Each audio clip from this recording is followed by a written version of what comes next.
খাগড়াছড়িতে বিএনপির শক্তি বাড়ল, চাকমা সম্প্রদায়ের সহস্রাধিক নেতাকর্মীর যোগদান।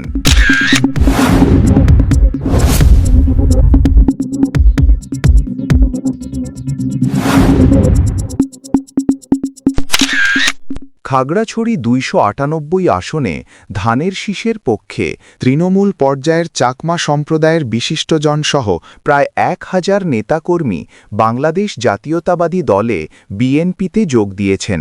মঙ্গলবার বিকেলে খাগড়াছড়ি পৌর টাউন হলে আয়োজিত এক যোগদান অনুষ্ঠানে সাবেক সংসদ সদস্য ও খাগড়াছড়ি আসনের ধানের শীষের প্রার্থী ওয়াদুদ ভূঁইয়ার হাতে ফুল দিয়ে তারা আনুষ্ঠানিকভাবে বিএনপিতে যোগ দেন। খাগড়াছড়ি জেলা বিএনপির যুগ্ম সাধারণ সম্পাদক অনিমেষ চাকমা রিঙ্কুর আয়োজনে অনুষ্ঠিত এ অনুষ্ঠানে সভাপতিত্ব করেন সাবেক ইউপি সদস্য ও মানবিক কল্যাণ সংঘ কেন্দ্রীয় কমিটির সভাপতি শান্তিময় চাকমা। অনুষ্ঠানে প্রধান অতিথি হিসাবে উপস্থিত ছিলেন খাগড়াছড়ি জেলা বিএনপির সভাপতি, কেন্দ্রীয় বিএনপির কর্মসংস্থান বিষয়ক সহ সম্পাদক ও সাবেক এমপি ওয়াদুদ ভূঁইয়া। তিনি বলেন, সব সম্প্রদায়ের অংশগ্রহণে খাগড়াছড়িতে গণতন্ত্র ও উন্নয়নের নতুন অধ্যায় সূচিত হবে। বিশেষ অতিথি হিসাবে উপস্থিত ছিলেন খাগড়াছড়ি জেলা বিএনপির প্রধান উপদেষ্টা জাকিয়া জিনাত বিথি। এছাড়া অনুষ্ঠানে আরও বক্তব্য রাখেন জেলা বিএনপির সিনিয়র সহ-সভাপতি